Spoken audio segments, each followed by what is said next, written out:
The Lord is gracious and compassionate, slow to anger and rich in love.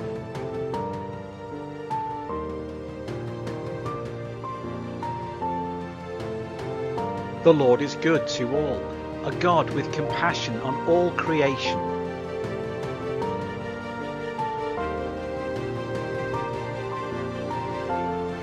All your works praise you, Lord. Your faithful people extol you. They tell of the glory of your kingdom and speak of your might.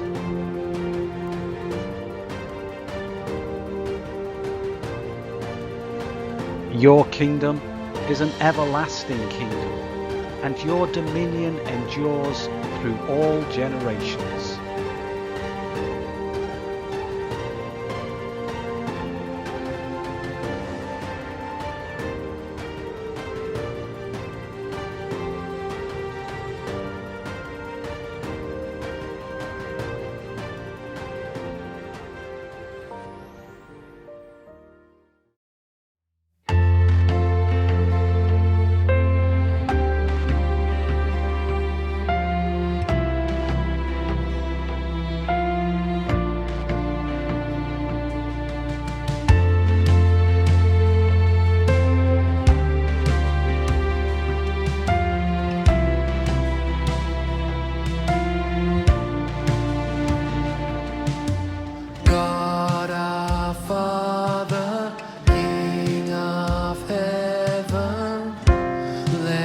Kingdom come on the earth as in your heaven. Let your will be done.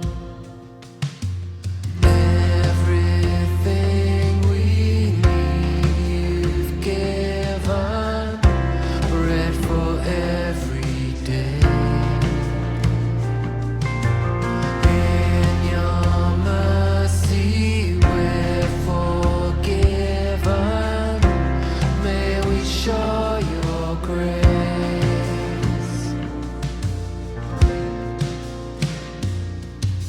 Let your kingdom come, let your will be done.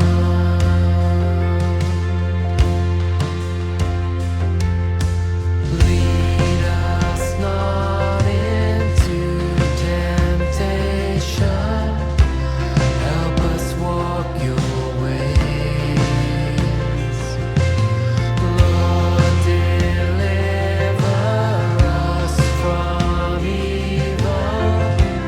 Hear us as we pray.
done.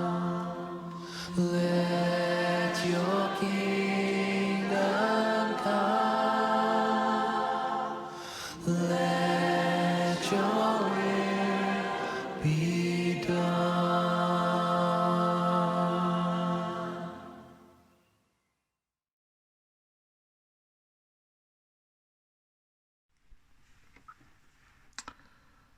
Let us pray. Lord Jesus Christ, you said to your disciples, I am with you always. Be with me today as I offer myself to you. Hear my prayers for others and for myself, and keep me in your care.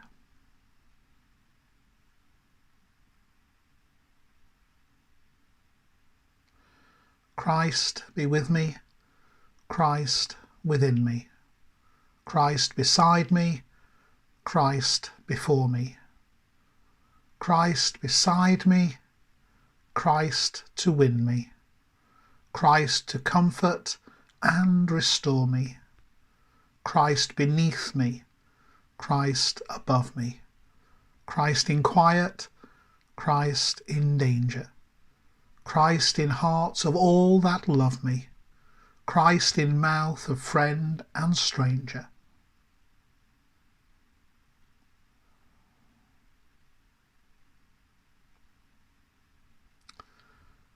Father, I'm giving you worship with all of my life. I'm giving you obedience with all of my power. I am giving you praise with all of my strength. I'm giving you honour with all of my speech. I'm giving you love with all of my heart. I'm giving you affection with all of my sense. I'm giving you my being with all of my mind. I'm giving you my soul, O most high and holy God. Praise to the Father, praise to the Son, and praise to the Spirit, to the three in one.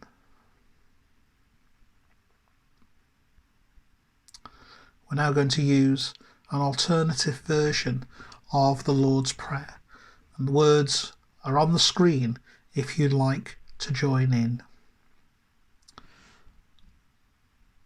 Our Father, who lives in heaven, we want to praise you and say how wonderful you are.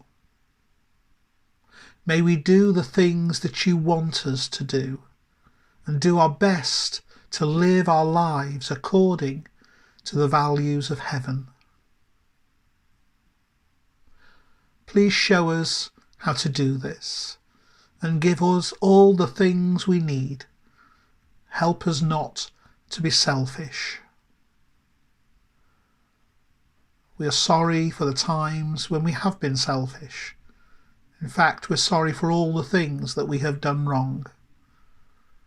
We remember all those who have annoyed us, hurt us, or upset us, and we ask for your help to forgive them. Please keep us away from the things that are not good for us, and help us when we want to do those things that are wrong. Help us to resist the temptations that distract us, but instead to focus on you and all the good things that you do for us. Because you made everything, you own everything, and you love everyone. You are God forever. Amen.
draw near. Alleluia, alleluia, help us draw near.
The reading is Matthew chapter 14, verses 22 to 33. Immediately Jesus made the disciples get into the boat and go on ahead of him to the other side, while he dismissed the crowd. After he had dismissed them, he went up on a mountainside by himself to pray. Later that night, he was there alone, and the boat was already a considerable distance from land, buffeted by the waves because the wind was against it. Shortly before dawn, Jesus went out to them, walking on the lake. When the disciples saw him walking on the lake, they were terrified. "It's a ghost," they said, and cried out in fear. But Jesus immediately said to them, "Take courage. It is I. Don't be afraid." "Lord, if it's you," Peter replied, "tell me to come to you on the water." "Come," he said. Then Peter got down out of the boat, walked on the water, and came toward Jesus. But when he saw the wind, he was afraid, and, beginning to sink, cried out, "Lord, save me!" Immediately Jesus reached out his hand and caught him. "You of little faith," he said, "why did you doubt?" And when they climbed into the boat, the wind died down. Then those who were in the boat worshipped him, saying, "Truly, you are the Son of God."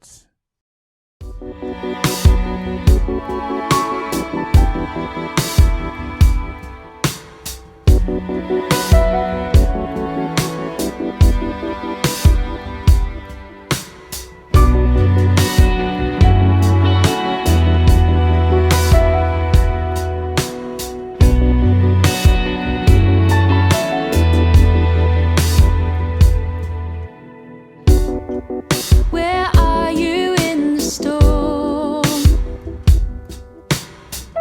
In the chaos, can you hear our desperate call?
If you're a regular to this series of sermons and services, then you will by now be reasonably familiar with this middle part of Matthew's Gospel that we're working our way through at the moment. And you've probably begun to notice that Matthew is quite structured and organised in the way that the material is presented. So after offering us a catalogue of parables, we now seem to be similarly engaged in a catalogue of miracles. And it won't surprise you that there are more miracles yet to come. And in the early part of chapter 14, a crowd of hungry people is miraculously fed, and then almost immediately afterwards, Jesus miraculously appears walking across the water on a lake. Now, the miracles of Jesus have attracted various reactions from people over the centuries.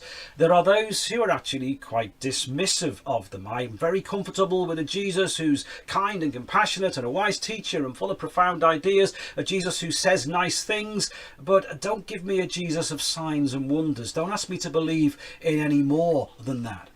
Well, it seems to me that this story is a total challenge to that kind of attitude, because the fact that Jesus reappears into the narrative as something of a figure of mystery and generating a sense of fear and uncertainty within the boat crew seems to be an absolutely central element within its narrative. This is not a Jesus who's always going to leave us feeling immediately comfortable. The Jesus of the Gospels may be a friendly, storytelling, sick-healing, bread-providing companion, but he's not a Jesus who can be quietly tamed and never present himself to us in a way that is challenging and demanding of us to see more in him than that. And it takes the disciples time to realise that this awesome figure who emerges from the mists of the morning and glides across the lake towards them is indeed the same Jesus.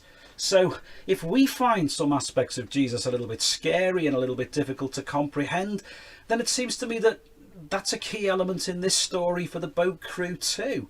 That's exactly who Jesus is. He's all those things. It's the same Jesus.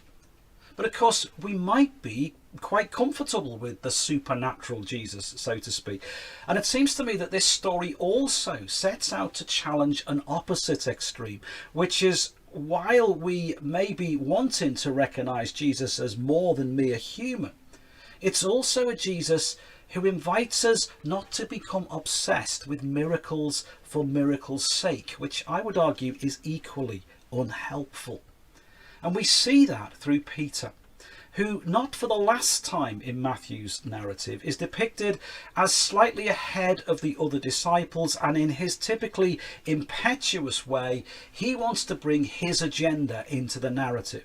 So he sees this figure who has declared that it's Jesus. Well, if you're who you say you are, then this is what I want you to do.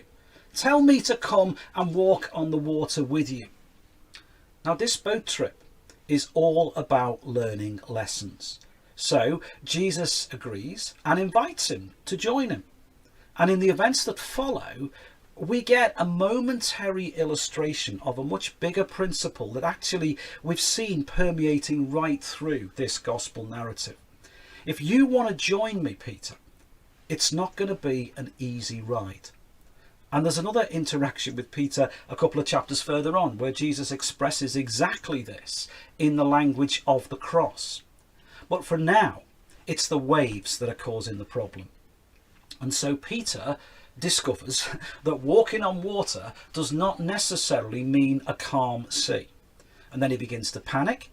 And then he's eventually glad that Jesus grabs hold of him and leads him back into the boat. And notice that Jesus doesn't lead him further out to sea.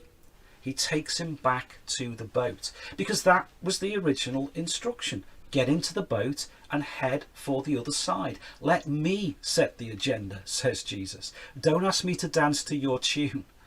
The kingdom of God is not a kingdom of Lone Ranger water walkers. It's a kingdom of obedient boat crew.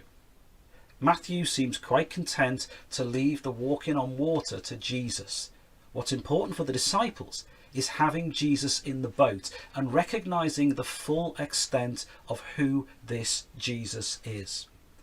So yeah, this is a Jesus who is more than mere human, and there are aspects of Jesus that can and do defy the normal forces of nature.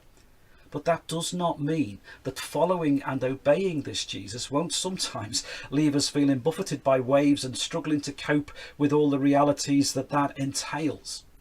So yeah, while we might be attracted to these early behaviours of Peter, if Jesus can walk on water, I want to walk on water, or as he'll later say, if you're the Messiah, you can't be crucified, that's not what Jesus invites.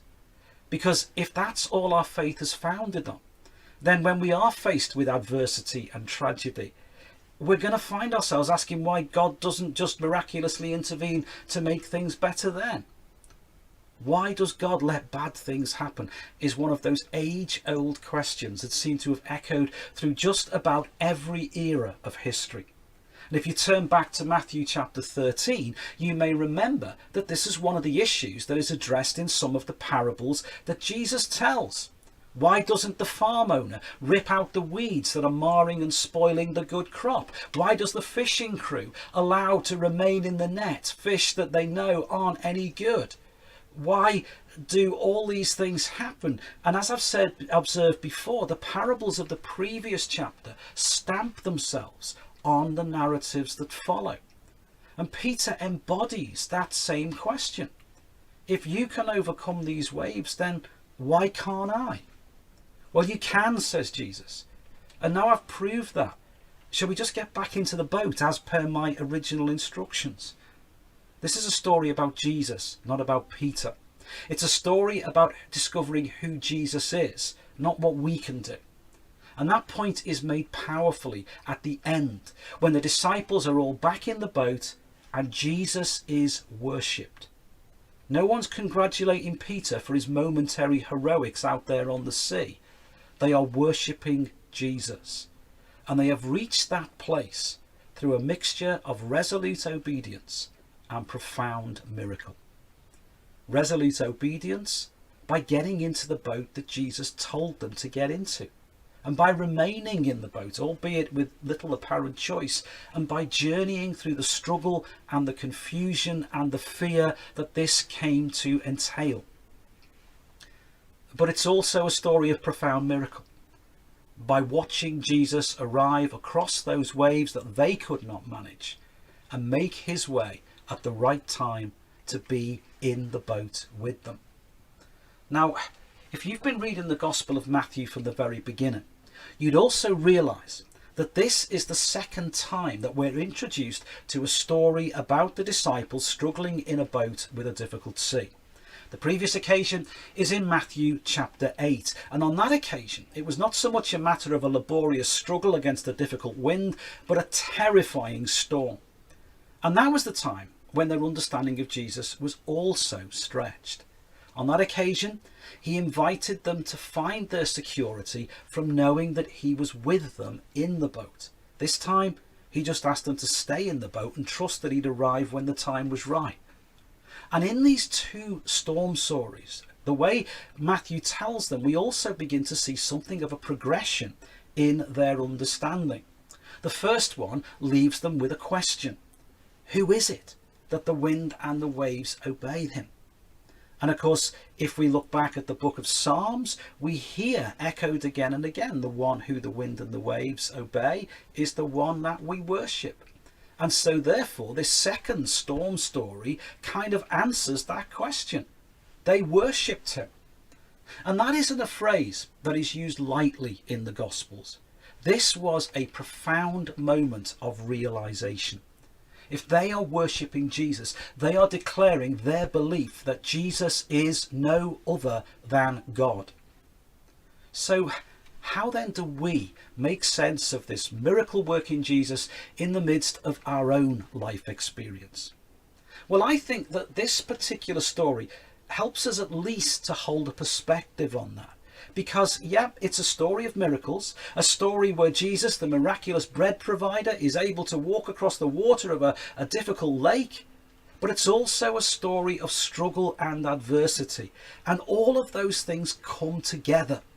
As I've already observed, that struggle and adversity had its origins in their obedience, because Jesus had pretty much directed them into this mess. Our reading begins with Jesus instructing them to get into the boat. And I want us to notice too that it tells us that immediately Jesus made the disciples get into a boat and to go ahead of him across to the other side. And so that word immediately connects this episode to that great feeding miracle, which hasn't even yet fully finished when they get into the boat. Jesus sent them ahead, we're told, while he dismissed the crowd. And so I want to kind of put you and invite you to just put yourself in the shoes of those disciples for a moment and to recognize the kind of whole experience that they had been through. They've already been on something of an emotional roller coaster as they've gone from inviting Jesus to release them from the pressure of this massive crowd, and then Jesus throws the ball right back into their court, so to speak, and says, no, you give them something to eat. Their exasperation then turns into confusion. The confusion then turns into amazement as they end up sharing 5 loaves and 2 fish among everyone. But the crowd is still there.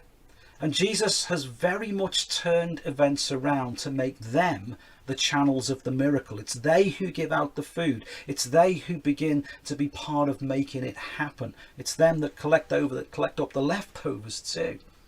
So at one level, they are more engaged with the crowd than ever when the feeding story comes to an end. And they are the frontline miracle workers. So what on earth must have been going on in their minds as they then clambered into this boat? What are you going to do with us now, Jesus? What's waiting for us on the other side of the lake that you've told us to cross? When are we going to go on the next installment of your great mission of miracles? So there must have been this incredible mix of exhaustion and elation and expectation. And then the next things, they find themselves abandoned at sea in a very small boat on a very large stretch of water, just struggling to get anywhere or to make any progress. And so every experience has been theirs in the previous 12 hours or so. But as I say, I can only begin to imagine what must have been going on in their minds as this figure begins to appear on the lake. We follow Jesus' instructions, and one minute we're centre stage in the miracle show, and the next minute we're stuck in the middle of a lake. And it was the same Jesus who said, bring me the loaves and fish and share them with the people, who said, get into the boat and head over to the other side. And in many respects, what we then see modelled in the experience of Peter is almost a reenactment of that same emotional journey. One minute he's walking across the waves, the next minute he's engulfed by them and in danger of drowning, and then Jesus grabs him and puts him back in the place he belongs. So what on earth are we to make of this episode, and what difference does it make to our lives in the here and now? Well, I wonder whether perhaps one way to approach this story is by looking at it from the end and then working our way backwards, so to speak. Because as I already observed, it ends with those in the boat worshipping Jesus and declaring, you are surely the Son of God. They worshipped him.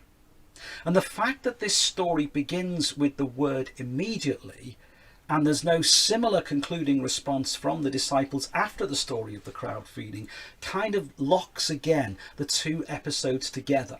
So this moment of realization and of worship is the outcome of a whole series of events. Events that have included frustration and provision and astonishment and obedience and service and fear and terror and recognition and mundane things and amazing things. It's a series of events that have been as spectacular as seeing a ghost figure walking across the surface of the sea, and as mundane as clearing up other people's leftovers after a meal.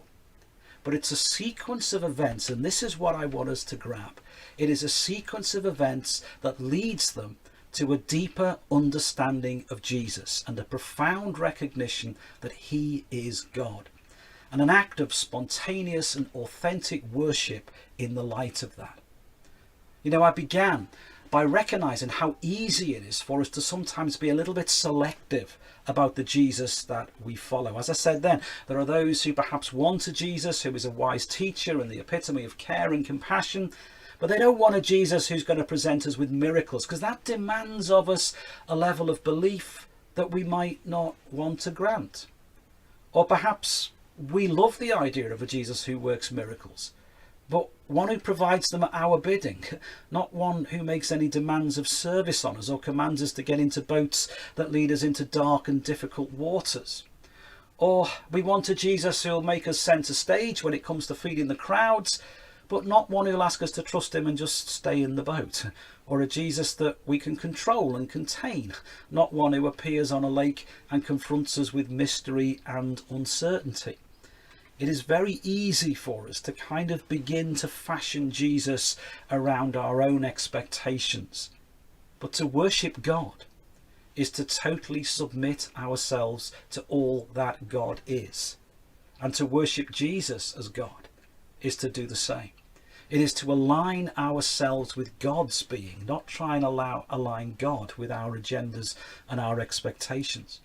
And the conclusion that this eclectic catalogue of events and emotions led the terrified crew of that boat to was that Jesus was the one that they should worship. Jesus was the one who was worthy of their worship. And some of them reached that conclusion by leaping into the water and trying to walk on it for themselves. Others of them just clung to the decks and watched. Maybe they reached that conclusion as they watched the bread being broken and multiply, or maybe they saw it when they recognised the compassion and the healing that led to this gigantic picnic. Maybe they discovered it as they watched this mysterious figure eventually come into focus as it glided across the lake and then recognised it as their friend Jesus. Or maybe they worked it out as they mulled over the events of the previous day as they sat bewildered and alone on a dark blustery night in a tiny fishing boat. We don't know. But it seems to me that what really matters is not so much how they reached that conclusion, but the fact that they did. The fact that they reached this place where they worship Jesus and recognize Jesus for who and for what he is. And so for us too. As we gather around this act of worship, we too will have had many and varied experiences of Jesus. Some of us may come into this act of worship with stories of miracles and amazing provision, and others may find it easier to resonate with the litter pickers and the doubters. Some of us may have done the equivalent of leaping from the boat to take on the waves, and others of us may have watched from the boat and been glad to see the storm over. And I suspect that many of us, like Peter, have had our moments when we've stepped boldly into the waves only to find ourselves terrified and overwhelmed, and just a few paces later to be glad to be back where we started. But it seems to me that in the middle of all those different experiences, and yours may well be over and above any that I've imagined, Jesus simply asks us one straightforward question. Yes, but do you know who I am? Are you living your life in a way that reflects who I am? And I think that this has something particularly powerful to say to us in the midst of our present circumstances, a time when our shared lives and our usual avenues and expressions of worship are just not available to us. These disciples worshipped Jesus through a sequence of events and in a location and a context that was miles away, literally and metaphorically, from their familiar synagogues and their holy temple. But it became a place of worship because it became a place of realization, a place where they recognized Jesus for who Jesus was, a place where they heard those simple words, "It is I," and they responded to all that those words meant. And I know that as we gather to worship today, our experiences and our reactions to recent events will be quite varied and different. And Jesus simply invites us to discover who he is. Not despite those circumstances and experiences, but through discovering him at their heart. And if Jesus seems a distant and mysterious figure that we can only vaguely make out somewhere in the midst of the storms that we're seeking to ride, then we can be assured that it's the Jesus whose presence in the boat will yet bring us calm. And so to me, this event, for all its mystery, offers us a very personal invitation. An invitation to discover more of Jesus, so that we can more fully worship Jesus. And it reminds us that new events and experiences, whether they are profound and miraculous or demanding and mundane, even those that seem difficult and daunting, offer exactly those kinds of opportunities to discover more of Jesus.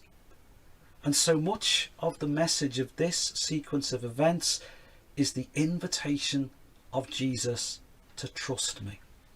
Trust me with your 5 loaves and your 2 fish, with your we only have this, and let me do more than you might imagine.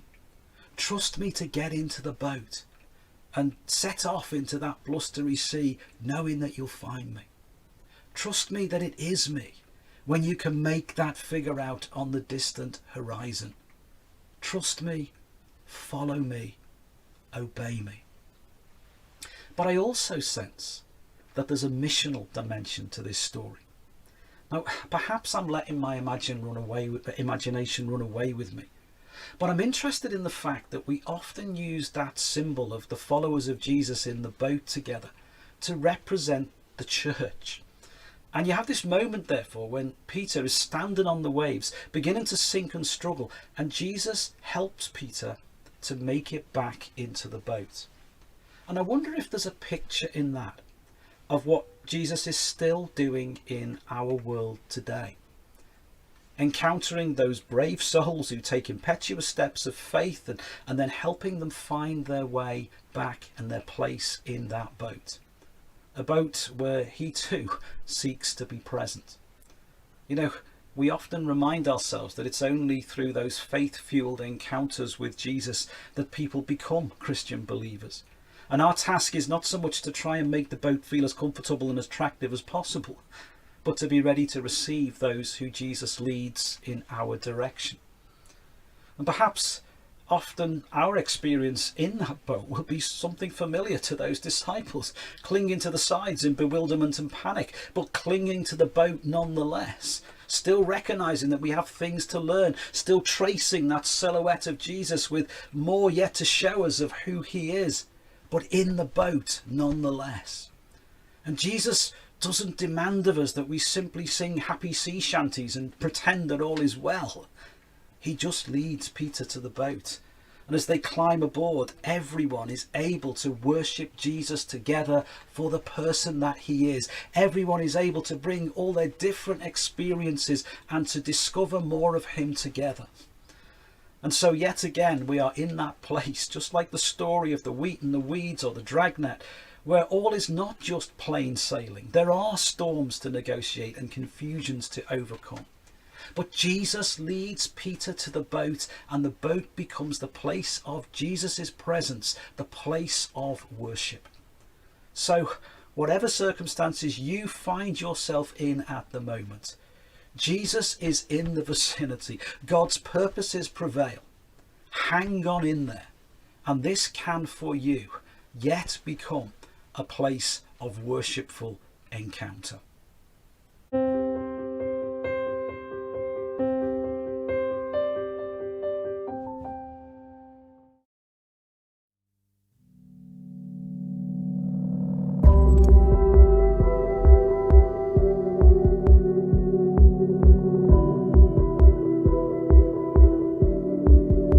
You bring peace, but not as the world gives.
Father, mighty God.